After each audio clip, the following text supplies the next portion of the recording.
Welcome back.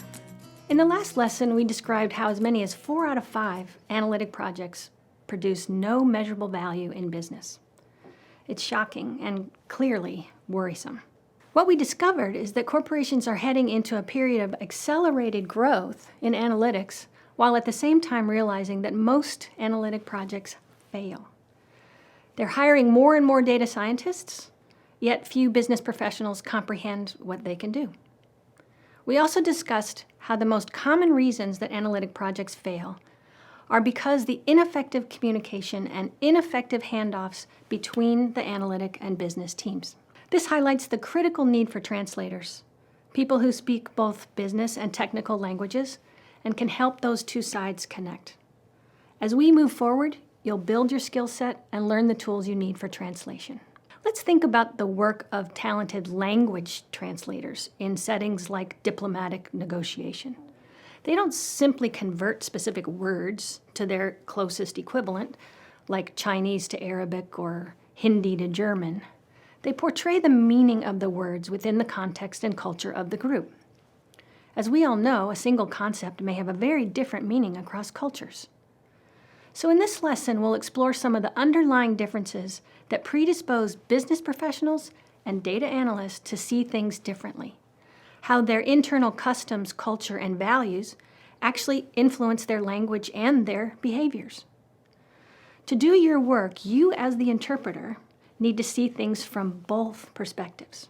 As we work on developing translation skills, I encourage you to see the humor and irony in this crazy important partnership. So imagine facilitating an important negotiation between Don Draper, the lead character from Mad Men, and Sheldon Cooper from Big Bang Theory. One is a charismatic advertising executive, while the other one is a nerdy, theoretical particle physicist. Even if these two characters had the same goal, their communication styles would be so different.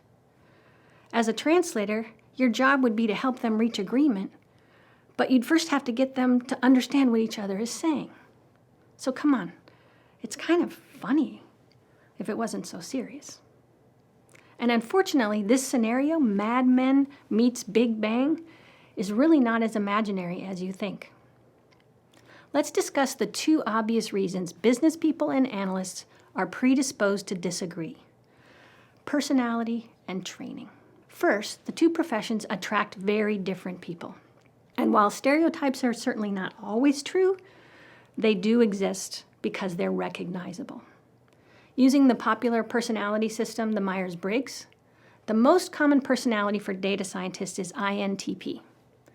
So these are introverted, intellectual, black and white thinkers who love to live in their heads, work alone, and are less interested about how ideas and theories apply to the real world. Oh, and they're generally not very comfortable in social settings, kind of the real Sheldon Coopers. Business leaders are almost the exact opposite.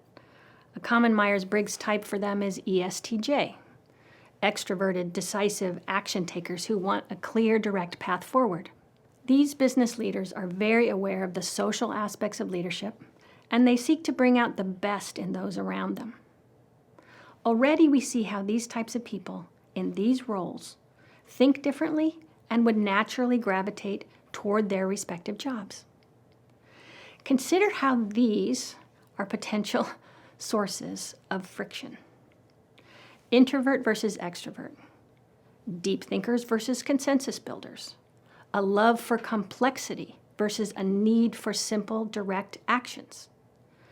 As we can see, these personalities alone highlight some huge differences, and it's no wonder we're having some trouble. Now let's look at some critical aspects of how each of them are trained. A lot of business professionals learn their craft by earning an MBA, getting mentored, climbing the corporate ladder.